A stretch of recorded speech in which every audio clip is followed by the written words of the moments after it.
அடுத்ததாக கழக அமைப்பு செயலாளர் எங்களுடைய அன்பிற்கினிய அண்ணன் RS பாரதி அவர்கள் சிறப்புரையாற்றுகிறார்.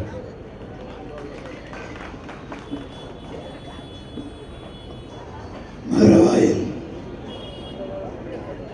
தெற்கு பகுதி திராவிட முன்னேற்ற கழகத்தின் சார்பில் மிகுந்த உற்சாகத்தோடும் இது ஒன்றும் இடையில் ஒரு ஸ்டாப் கேப் அரேஞ்ச்மெண்ட், இதை பற்றி யாரும் கவலைப்பட வேண்டிய அவசியமே இல்லை. இதை விட பிரபாகர் ராஜா பேசுறாரு, வீட்டு வரியெல்லாம் ஏறி போச்சு, அதை பற்றி என்ன கவலை? ரொம்ப அக்கறையாக பேசுறீங்க. இனிமேல் பட்டு தயவு செய்து வாயை மூடிக்கிட்டு சும்மா இருங்க. எது யாருன்னா நமக்கு என்ன, ஓட்டு போட்டவன் தானே, அவனா பார்த்து ரோடுக்கு வந்து அவன் தலையில் ஒரு மண்ணை கண்ணை போட்டுனா தான் இந்த சமுதாயத்துக்கு புத்தி வரும். நீங்கள் அவன் கேட்காது யாராவது ஒருத்தர் இந்த மாதிரி air condition bus stop air condition bus stop கட்டிங்க, எல்லாம் மிஷினுக்கு ஓட்டு போட்டு போகிறா கஞ்சாட்சி உட்காந்துருக்காங்க. ஆக இனிமேல் பட்டாவது கட்சி வரலாறு, திமுக என்ன, பெரியார்னா என்ன, எப்படி 100 வருஷத்துக்கு முன்னாடி இந்த சமுதாயம் இருந்தது, எல்லாரும் இன்னைக்கு மேடையில் ஒன்றா உட்காரன்னா அதுக்கு யார் காரணம்? 100 அடி தூரத்தில் நின்றவனை உட்கார வச்சு உனக்கு சீட்டு கொடுத்து உனக்கு மரியாதை கொடுத்தவன் யார் என்பதை சொல்லுங்க, அப்போ தான் புத்தி வரும்.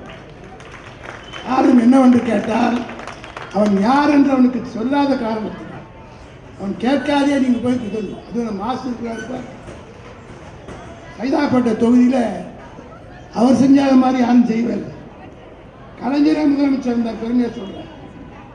அவர் கூட பெற்ற அந்த ஒரு பெரிய ஹாஸ்பிட்டல் கொண்டு வர முடியல. ஏன்னா எங்கள் பக்கத்தில் இருக்கிற ஆலந்தூருக்குலாம் அது பெரிய வசதியாக இருக்கும். அந்த ஹாஸ்பிட்டலில் போய் வந்த நோயாளி அவன் சொந்தக்காரன் ஓட்டு போட்டுருந்தாலும் ஜெயிக்கும். அவனுக்கெல்லாம் நல்ல சாவே வராதுன்னு கூட சொல்லுவேன். உயிர் காப்பது என்பது அவ்வளோ கஷ்டமான காரியம். எத்தனை பேர் உயிரை காத்திருப்பாங்க, எத்தனை பேருக்கு உயிர் கொடுத்தா. இங்கே கூட படித்தார், கேன்சர் இன்ஸ்டியூட் கொடுத்தேன், இதுக்கு கொடுத்தேன், இதெல்லாம் இனிமேல் வேணாம், கட்சிக்காரன் கொடுங்க, அது கொடுத்ததெல்லாம் போதும். ஒரு 5 வருஷம் ரெஸ்ட் எடுப்போம். வீட்டு வரி 300 ரூபா கட்டினவனுக்கு 10,000 வந்துருக்கு. இதே நம்ம ஆட்சியில் வந்திருந்தா கணபதி சும்மா இருப்பாருங்க, நேராக சிஎம் கிட்ட போவார், தெருவிலே நடமாட முடியும். இவர் காரில் தான் போகிறார், சும்மா நான் அவர்கிட்ட அதில் வந்து தெருவிலே நடக்க முடியும். எனக்கெல்லாம் பிள்ளைன்னு பிடிச்சிருக்கு. இப்போ ஜனங்கள் 300 ரூபா கட்டின வீட்டுக்கு 10,000 ரூபா போட்டுருக்கலாம். 150 ரூபா கரண்ட் பில்லு இந்த இடத்துல 1000 2000 வருது. இப்போதான் ஜனங்க கொஞ்சம் கொஞ்சமாக மது கிணத்துல விழுந்த வண்டு எப்படி வெளியே வந்தோடனே கொஞ்சம் அப்படியே தள்ளாடி வருதோ அதுபோல் மக்கள் கொஞ்சம் கொஞ்சமாக வெளியில் வர்றான். இப்போ தான் ஃபோன் பண்ணவே ஆரம்பிக்கிறான். சார் அங்கே தண்ணி வரலையா, வராம போட்டோம், லைட் எரியலையா, இன்னும் 2 ஃபியூஸை கொடுங்க. காரணம் என்னவென்று கேட்டால் இந்த சமுதாயத்துக்கும் இந்த நாட்டுக்கும் தளபதி செஞ்சதை போல 8,000 ரூபாய் வாங்கி நாட்டுக்கு எவன் கொடுத்தான்? யார் கொடுத்தா? எங்களுக்கு ஒன்றும் கஷ்டம் கிடையாது, நாங்கள் ஒன்றும் செத்து போகிறது கிடையாது. பல முறை ஆட்சியில் இல்லாமல் பழக்கப்பட்டவர் நான். இந்த கட்சியில் 63 வருஷமாக நான் இருக்கிறேன். பல முறை ஆட்சி வந்துட்டு ஆட்சி போச்சு. திமுக இருக்கிற எந்த தொண்டனும் இன்னொன்னும் பெருமையாக சொல்கிறேன், இதுவரையில் கட்சி கூட்டத்துக்கு வராதவன் பூரா இன்னைக்கு நம்ம கூட்டம் நடக்குதுன்னு உணர்வோடு வருகிற எண்ணம் இன்னைக்கு ஏற்பட்டு விட்டது. அதற்கு காரணம் என்னவென்று கேட்டால் திமுக தொண்டர் ரொம்ப வைராக்கியமான தொண்டர், சுயமரியாதைக்காரன். கட்சி நல்லா இருந்தால் கட்சி நல்லா இருக்குன்னு சொல்லுவார். கட்சிக்கு சோதனை வந்து விட்டால் களத்தில் இறங்கி நிற்கக்கூடிய முதலாளாக நிற்கக்கூடியவர் திமுக தொண்டன் என்பதை, அதனால்தான் 76 வருஷம் அவர் இந்த கட்சியை எவனாலும் தொட்டு கூட பார்க்க முடியவில்லை. பண்டிதர் நேரு இந்த கட்சியை தடை பண்ண நினைத்தார். ஏன்னா இப்போ அதெல்லாம் பேசணும். காங்கிரஸ்காரங்க கூட்டு சேர்ந்து ஏழைகளுக்கும் அவங்க வச்சு எதுவுமே எமர்ஜென்சி பற்றியும் பேச முடியாது, விசாவையும் பற்றி பேச முடியாது. காரணம் எவனா உட்காந்துருப்பாங்க. இப்போ ஃப்ரீயாகி போச்சு, எவனும் கிடையாது. எல்லாம் லீஸுக்கு எடுத்துன்னு போட்டான். நம்ம கூட ஜெயிச்சுட்டு வந்த கட்சி என்ன ஒரு பத்திரிகையாளர் கேட்டார், ஒரு பிரஸ்கார் கேட்டார், கூட கூட்டணியில் இருக்கிறவங்களாம் போயிட்டாங்க. ஆமாங்க, லீஸுக்கு எடுத்துகிட்டு போயிட்டாங்க. 11 மாதம் லீஸா 28 மாதம் லீஸா. ஆக லீஸுக்கு எடுக்கிறவங்க வேற, ஓனர்ஷிப் வேற. ஓனர் நாங்கள் தான், லீஸ் அவங்ககிட்ட இருக்கு. ஆகவே அந்த பண்டித நேரு என்ன சொன்னார் தெரியுமா? I will back the DMK to whichever nation it wants என்று சொன்னார். அது மட்டுமல்ல, 1962 50 இடம் ஜெயிச்ச உடனே திமுகவில் இருக்கிற இளைஞர்கள் புரிஞ்சுக்கணும், திமுகவை தடை செய்வதற்காகவே ஒரு சட்டத்தை கொண்டு வந்தார்கள் தெரியுமா? 15 இடம் தான் 50 ஆன உடனே இதே தமிழ்நாட்டை சார்ந்த சிபி ராமசாஹிப் ஐயங்கார் எங்களுடைய தலைமையில் நேஷனல் இன்டகிரேஷன் கவுன்சில் ஒன்று ஏற்படுத்தி திமுகவை தடை, அப்போ திராவிட நாடு கொள்கை நமக்கு இருந்தது. திராவிட நாடு கேட்டோம். என்ன பண்ணார் தெரியுமா நேரு? இனிமேல் பிரிவினை நாடு கேட்டால் 7 வருடம் தண்டனை என்று திமுகவுக்காகவே சட்டத்தை கொண்டு வந்தவர் நேரு. அந்த நேருவே மீறி வெற்றி பெற்ற கட்சி திராவிட முன்னேற்ற கழகம் என்பது. அவர் பெற்ற மகனுக்கு 69 ஆபத்து வந்த போது கை கொடுத்து காப்பாற்றிய தலைவன் தான் தலைவர் கலைஞர் என்பதை மறந்து விடக்கூடாது. ஆக எவனெவனோ வருவான், யார் யாரையோ கட்சி ஆரம்பிப்பான். தயவு செய்து நாம் அதை பற்றி கலங்க வேண்டிய அவசியம் இல்லை. நம்முடைய பணி, நம்முடைய தலைவர் அவர்கள் இன்றைக்கு வகுத்து கொடுத்திருக்கிற பாதையில் நாம் செல்வோமையானால், இப்போதான் கொஞ்சம் கொஞ்சமாக கிராமத்தில் இருக்கிறவன் நமக்கு ஓட்டு போடாதவெல்லாம் நேரடியாக வந்து மக்கள் மத்தியில் இன்றைக்கு பேச ஆரம்பிச்சுட்டாங்க. ஒரு எம்எல்ஏ அடிக்கிற கூத்து கொஞ்சம் நஞ்சமா. ஒரு எம்எல்ஏ போய் லாரி டயரை செக் பண்ணுறான், டயர் தேஞ்சு போய் சொல்கிறான். அந்த கிளீனர் நல்லா சார், அவன் மூஞ்சி தான் சார் தேஞ்சு போயிடுது, இதுக்கு நான் என்ன சார் பண்ண? டயர் தேஞ்சால் நான் என்ன பண்ண முடியும்? அது ரேஷன் அரிசி போகிறவங்க, ரேஷன் அரிசி செக் பண்ணால் பரவாயில்ல. என்னடான்னு கேட்டால் இவர் டிரைவிங் லைசன்ஸ் வச்சுருக்காங்க, டிரைவிங் லைசன்ஸ் வைக்க ஸ்டேரிங் முடியும். இந்த கிளீனர்கிட்ட கிளீனாக கேட்குறான், அவன் இவர் எம்எல்ஏன்னு தெரியல, மூஞ்சி தெரிஞ்சால் தான் நான் கேட்கறதுக்கு. ஓ நீனையா டயரை பார்த்து டயர் சரியில்லைன்ற, மூஞ்சி கொடுத்தா சரி, அதுக்கு நான் என்ன பண்ணுறதுன்னு கேட்டேன். அதுக்கப்புறம் தான் இவர் சொல்கிறார் நான் எம்எல்ஏ. ஆக சட்டமன்றத்தில் மந்திரிகள் உட்காந்து தமிழும் பேச தெரியல, இங்கிலீஷும் பேச தெரியல, எவன் என்ன பாஷையில் பேசுகிறான்னு தெரியல, கூத்தடிக்கிறாங்க ஒரு மந்திரியும். ஆக இன்னைக்கு ஒரு சட்டமன்றமாகவே இல்லை. இன்னைக்கு கூட வரும்போது மாசு சொல்லிட்டு வந்தார், முதலமைச்சர் வாய் திறக்காத முதலமைச்சர் மௌன கீதம் பாடிக்கொண்டிருக்கிறார், யார் யாரையோ பேச விட்டுட்டு இருக்கார். முக்கியமான மாநாடுகளில் கூட இன்றைக்கு முதலீட்டாளர் மாநாடுன்னு நடக்குது. அந்த முதலீட்டாளர் மாநாட்டுக்கு வந்தவர்கள் பூரா தளபதி மு.க. ஸ்டாலின் இருக்கிற போது போடப்பட்ட ஒப்பந்தமே தவிர இவரால் அல்ல. எல்லா சாதனையும் செஞ்சுட்டு இருக்கோம். தயவு செய்து நான் கழகத்தோடு கேட்டுக்கொள்ள விரும்புகிறேன். தலைவர் சிறப்பான திட்டங்களை எல்லாம் கட்சிக்காக கொடுத்து கொடுக்கிறார். ஒன்றும் இல்லை, 6 மாதம் அல்லது நான் சொன்ன மாதிரி போனால் 11 மாதம் அவ்வளோதான். அதற்கு பிறகு எல்லா தேர்தலையும் நாம் தான் வெற்றி பெறுவோம். இதே போல் தான் 84 ஒரு தேர்தல் நடந்தது. நோவுக்கு ஒரு ஓட்டு, சாவுக்கு ஒரு ஓட்டு போட்டு க்ளோஸ் பண்ணிட்டான். நம்மளை எதிர்கட்சியாக கூட நம்ம வரல. 84 86 அதற்காகத்தான் எம்ஜிஆர் என்ன பண்ணாருன்னா 10 வருஷமா உள்ளாட்சி தேர்தல் நடத்த எம்ஜிஆர் நாம் பிரச்சாரத்துக்கு போகாமலேயே நாம் அமெரிக்காவில் இருக்கிற போதே இவ்வளோ பெரிய வெற்றி நாம் பெற்றோம்னா உள்ளாட்சி தேர்தல் வைக்கலான்னு வச்சார். அப்போ கூட சென்னை கார்பரேஷன் மற்றதுக்கெல்லாம் வச்சார்.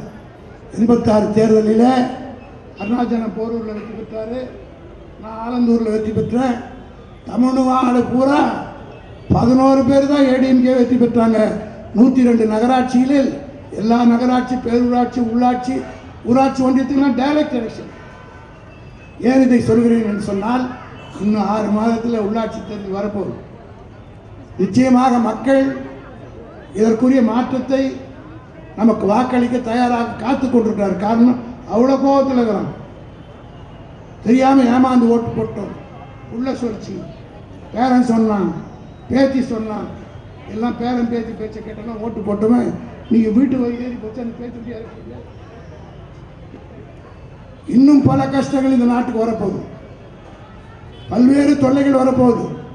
எவ்வளோ கொடுத்தாங்க. அண்ணா யூனிவர்சிட்டியில் ஒரு சம்பவம் நடந்தது. 85 நாளில் வழக்கை முடித்து தண்டனை வாங்கி கொடுத்த தலைவர் தளபதி மு.க. ஸ்டாலின்.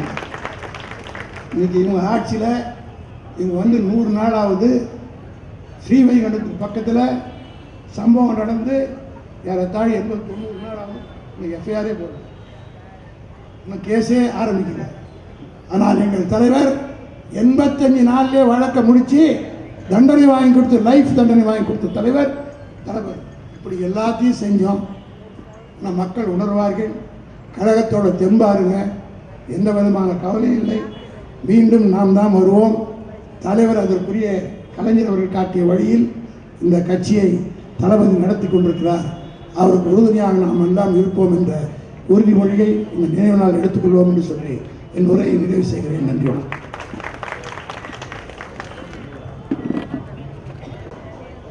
எழுச்சியோடு நடைபெற்றுக் கொண்டிருக்கிற தலைவர் கலைஞர் அவர்களுக்கு புகழஞ்சலி செலுத்துகின்ற இந்த பொதுக்கூட்டத்திற்கு தலைமையேற்று நடத்தி கொண்டிருக்கிற ஒன்றிய கழகத்தினுடைய செயலாளர் அருமை நண்பர் காரப்பாக்கம் விஸ்வநாத் கணபதி அவர்களே, முன்னிலை வைக்கின்ற பகுதி செயலாளர்கள் நுளம்பூர் ராஜன் அவர்களே, துரை வீரமணி அவர்களே, தலைமை செயற்குழு உறுப்பினர் அருமை நண்பர் அருணாச்சலம் அவர்களே, எனக்கு முன்னாலே உரையாற்றி அமர்ந்திருக்கிற மாவட்ட கழகத்துடைய செயலாளர் மதிப்பிற்கும் மரியாதைக்கும் உரிய மாசு அவர்களே, இறுதியாக சிறப்புரையாற்றிருக்கிற கழகத்தினுடைய கொள்கை பரப்பு செயலாளர் அருமை சகோதரர் திண்டுக்கல் லியோனி அவர்களே, முன்னாள் அமைச்சர் அருமை நண்பர் பெஞ்சமின் அவர்களே,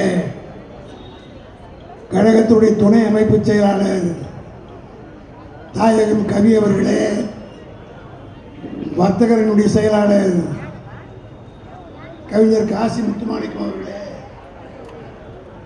மாவட்ட கழகத்துடைய நிர்வாகிகளே, முன்னாள் சட்டப்பேரவை உறுப்பினர்களே, திரளாக கூடியிருக்கின்ற பெரியோர்களே, தாய்மார்களே, வட்டக்கழகத்துடைய செயலாளர் அன்புக்குரிய நண்பர் சுந்தர் அவர்களே, உங்கள் அத்தனை பேருக்கும் என்னுடைய பணிவான வணக்கத்தை முதற்கண் தெரிவித்துக் கொள்கிறேன். இந்த கூட்டத்தை பார்க்கிற போது உள்ளபடியே நாம் ஆளுங்கட்சியாக இருக்கிறோமா அல்லது எதிர்கட்சியாக இருக்கிறோமா என்கிற ஒரு வித்தியாசமே தெரியாத அளவுக்கு, இன்னும் சொல்ல போனால் மேடையில் இருக்கிறவர்கள், கூட்டம் நடத்துகிறவர்கள் மன்னிக்க வேண்டும். கடந்த காலங்களிலே கூட்டங்களிலே பேசுகிற போது முன்வரிசையிலே முழுமையாக உட்கார்ந்திருப்பார்கள். நாம் பாட்டு பேசிக்கிட்டே இருப்போம், அவங்க பாட்டு பேசிக்கிட்டே இருப்பாங்க. யார் யார் அழைத்து வந்தார்களோ அவரவர்கள் பேசி முடித்தவர்கள் அவர்களுடைய வசதிக்கு ஏற்றாற்போல் போய்விடுவார்கள். ஆனால் 1967 70களிலே எப்படி திமுக தொண்டன் கூட்டத்துக்கு வருவானோ அந்த உணர்ச்சியோடு இன்றைக்கு இந்த கூட்டத்தை நான் பார்க்கிறேன். காரணம், இங்கே உட்கார்ந்திருக்கிற அத்தனை பேரும் கூட்டம் துவக்கப்பட்டு, நான் கூட ஆட்சி போன பிறகு ஒரு 3 கூட்டங்கள் 3 இடத்துல பேசினேன். புதுக்கோட்டையிலே ஒரு கூட்டம், கோயில்பட்டியிலே ஒரு கூட்டம், திருநெல்வேலி ஒரு கூட்டம், ஆர்கே தாயகன் கவி அவர்கள் கூட இருந்தார்கள். துறைமுகத்தில் கூட்டத்தில் பேசினேன். அதுக்கு முன்னாடிலாம் கூட்டம் பேசும்போது யாரும் மன்னிச்சுங்க, முதல்ல அந்த கூட்டத்தை பெண்களை உட்கார வைப்பாங்க. இதை கூட்டிகிட்டு வந்தவங்க கூட்டிகிட்டு வந்தவங்களோட போயிடுவாங்க. காரணம் என்னவென்னா 8:30 மணிக்கு மேலே கூட்டமே கடைசியாக பேசுகிற என்னை போல பேசுகிறவங்க, லியோனியை போல போன்ற பேசுகிறவங்களுக்கு தான் சங்கடமாக இருக்க, வெறும் காலி பெஞ்சை பார்த்தே பேசுவாங்க.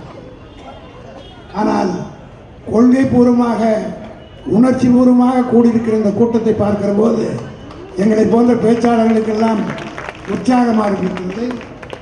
நாம் தோற்றுவிட்டோம் என்று தயவு செய்து யாரும் கருத வேணாம். நாம் தோற்று காட்டியிருக்கிறோம். திராவிட முன்னேற்ற கழகம் தோற்றால் இதைத்தான் நம்முடைய ஒப்பற்ற தலைவர் கலைஞர் அவர்கள், பேரறிஞர் அண்ணா அவர்கள் தோற்று சென்னை கடற்கரையில் 1962 50 இடங்களில் நாம் வெற்றி பெற்றோம். ஆனால் அண்ணா காஞ்சிபுரத்தில் தோற்றுவிட்டார். அந்த வெற்றிக்கு அண்ணா அவர்கள் சென்னை கடற்கரையிலே வாக்காளர்களுக்கு நன்றி அறிவிப்பு கூட்டத்தை கூட்டினார். ஏன் இதை சொல்கிறேன் என்றால், இன்றைக்கு இருக்கக்கூடிய இளைய தலைமுறையினர் இதை தெரிந்து கொள்ள வேண்டும். அன்றைய கூட்டத்தில் ஒவ்வொருவரும் ஒரு விதமாக அண்ணா வைத்துக் கொண்டு பேசினார்கள். 1000 விளக்கில் வெற்றி பெற்ற KA மதியழகன் அவர்கள், அண்ணா நான் ராஜினாமா செய்கிறேன், என்னுடைய தொகுதியை நீங்கள் போட்டியிட வேண்டும் என்று அன்றைக்கு KA மதியழகன் கூறினார். நாவலர் பேசினார், திருவள்ளிக்கேணியிலிருந்து வெற்றி பெற்று. இப்படி ஒவ்வொருவராக பேசிக்கொண்டிருந்த நேரத்தில் தலைவர் கலைஞர் மட்டும்தான் சொன்னார், அண்ணா நீங்கள் தோற்கவில்லை, தோற்று காட்டியிருக்கிறீர்கள் என்று சொல்லிவிட்டு அதற்கு ஒரு விளக்கத்தையும் சொன்னார். உங்கள் முகத்தை சட்டமன்றத்தில் அன்றைக்கு காங்கிரஸ் கட்சியினுடைய முதலமைச்சராக இருந்த பெருந்தலைவர் காமராஜரை பார்த்து சொன்னார். காமராஜர் நாம் மதிக்கத்தக்க ஒருவர், போற்றுதலுக்குரியவர். இன்னும் சொல்ல போனால் காமராஜருக்கு எல்லாம் செய்தது திமுக தவிர வேறு எந்த கட்சிக்காரனும் கிடையாது. காங்கிரஸ் கட்சி கூட ஒரு சிலை வைக்கவில்லை. முதலில் காமராஜருக்கு சிலை வைத்ததே திமுக தான். ஏன் இதை குறிப்பிடுறேன்னா, நாளைக்கு இந்த பேசுனதுனால ஒரு சில தூண்டி விட்டு அறிக்கையோடு சொல்லுவாங்க. நான் வரலாறு சொல்லுவேன். அன்றைக்கு முதலமைச்சராக இருந்த காமராஜர் சட்டமன்றத்தில் இருந்த 15 பேர் நம்முடைய உறுப்பினர்கள், அதில் 3 பேர் சம்பத்தோடு போய்விட்டார்கள். தேர்தலில் போட்டியிட்டவர்கள் 10 பேர் தான், அண்ணா உள்ளிட்டு. அந்த 10 பேரையும் தோற்கடிக்க அன்றைக்கு இருந்த காங்கிரஸ் அமைச்சர்கள் முனைப்பாக பாடுபட்டு தோற்கடித்தார்கள். ஆனால் கலைஞரை மட்டும் தோற்கடிக்க முடியவில்லை. கலைஞர் வெற்றி பெற்றார். அதற்கு பிறகுதான் சொன்னார் கடற்கரை கூட்டத்தில், காமராஜர் அவர்களே, அண்ணாவை 5 ஆண்டு காலம் தமிழ்நாடு சட்டமன்றத்தில் நீங்கள் பார்த்து விட்டீர்கள். உங்களுடைய நல்லெண்ணத்தை நான் பாராட்டுகிறேன். அண்ணாவினுடைய முகத்தை உங்களுக்கெல்லாம் ஆசானாக இருக்கிற பண்டிதன் நேரு பாராளுமன்றத்தில் கேட்க வேண்டும் என்று நீங்கள் ஆசைப்பட்டுத்தான் அண்ணாவை தோற்கடித்தீர்கள். ஆகவே அண்ணாவை டெல்லிக்கு ராஜ்யசபாக்கு நாங்கள் அனுப்புகிறோம் என்று அந்த கூட்டத்தில் துணிச்சலாக சொன்னவர் கலைஞர் தான். ஏன் இதை சொல்கிறேன்னா, நீங்கள்லாம் இன்றைக்கு இருக்கக்கூடிய தலைமுறையினர் நம்முடைய தலைவர் தோல்வி என்று தோற்று நாம் பார்க்கவில்லை. காரணம், கலைஞர் அவர்கள் நமக்கு 50 ஆண்டு காலம் இந்த கட்சியை நடத்தி எந்த தேர்தலும் அவர் தோற்கவில்லை. 13 முறை அவர் வெற்றி பெற்று விட்டார். ஒரு தேர்தலையும் அவர் தோற்கவில்லை. ஒரே ஒருவர் வெற்றி பெற்றார் என்றாலும் அந்த ஒருவர் கலைஞராகத்தான் இருந்தார். ஆகவே 50 ஆண்டு காலம் கழகத்திலே இருக்கக்கூடிய தோழர்களுக்கு தலைவருடைய தோல்வி என்ற ஒன்று தெரியாத காரணத்தினால் இன்றைக்கு தமிழ்நாட்டிலே நம்முடைய தலைவர் அவருக்கு ஏற்பட்ட தோல்வியை தாங்கிக் கொள்ள முடியாமல் பல பேர் துவண்டு போனார்கள். அவர்களுக்கெல்லாம் இந்த பழைய வரலாறை சொல்கிறேன். இதுவரையிலே தமிழ்நாட்டினுடைய தலைவராக இருந்த தளபதிதான் வருங்காலத்தில் இந்தியாவுடைய தலையெழுத்தை நிர்ணயிக்கப் போகிற தலைவராக இன்றைக்கு உருவாகி கொண்டிருக்கிறார் என்பதை கழகத் தோழர்கள் மிகுந்த உற்சாகத்தோடு இன்றைக்கு நான் பணியாற்றிட வேண்டும். நேற்றைய நேரம் இல்லாத காரணத்தினால் சுருக்கமாக சொல்கிறேன். நேற்றைய தினம் நம்முடைய தலைவர் தளபதி அவர்களை கலைஞர் அவர்கள் முதலமைச்சராக இருந்தபோது அவருக்கு செயலாளராக இருந்தவர் லட்சுமிகாந்தன் பாரதி ஐஏஎஸ் அவர் நேற்றைய தினம் நம்முடைய தளபதி அவர்களை சந்திக்க வேண்டும் என்று என்னிடத்தில் கேட்டு தளபதியை சந்திக்க வேண்டும் என்று விரும்பியுடன் நான் தலைவரிடத்தில் சொன்னேன். உடனே தலைவர் உடனடியாக அழைத்துவார்கள் என்று சொன்னார். காலையிலே அவருடைய இல்லத்தில் லட்சுமிகாந்தன் பாரதி அவர்கள் தளபதியை சந்தித்தார். அவருக்கு வயது 100 வயதான அந்த ஐஏஎஸ் ஆஃபீஸர், மூத்த ஐஏஎஸ் ஆஃபீஸர். கலைஞர் சிஎம்ஆர்கள் இன்னும் சொல்ல போனால் இந்த தமிழ்த்தாய் வாழ்த்து பாடுகிறோமே, இந்த தமிழ்த்தாய் வாழ்த்து பாடுவதற்கு மூல காரணமாக கலைஞருக்கு பக்கபலமாக இருந்து இதை சட்டபூர்வமாக கொண்டு வந்தவர் லட்சுமிகாந்தன் பாரதி என்கிற ஐஏஎஸ். ஆனால் இப்போ இருக்கிறவங்கெல்லாம் நேற்று என்ன தீர்மானம் போடுறாங்க, அதை இயற்றியவரே கலைஞர், சட்டசபையை கொண்டு வந்தவரே அவர் தான். அதற்கு உறுதுணையாக இருந்த அதிகாரி தான் லட்சுமிகாந்தன் பாரதி. தளபதியை சந்தித்து தன்னுடைய 100வது வயதிலே சொன்னார், 2001 திமுக தோற்ற பிறகு நான் அன்றைக்கு கலைஞரை சந்தித்தேன். சந்தித்த போது இப்படி ஆகிவிட்டதே, இவ்வளவு செய்தீர்களே.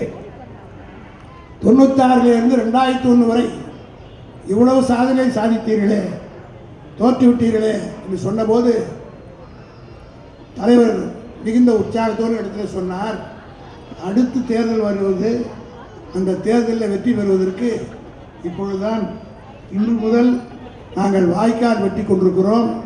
வாய்க்கால் வெட்டி விட்டால் தண்ணீர் தானாக வரும். ஆக 5 ஆண்டு காலம் கழித்து தண்ணீர் வரும். இந்த நாங்கள் வெட்டுகிற இந்த பாதையிலே வரும் என்று அன்றைக்கு கலைஞர் சொன்னார் என்பதை தளபதி இடத்தில் சொன்னார். அதையேத்தான் நான் இப்படி சொல்ல விரும்புகிறேன்.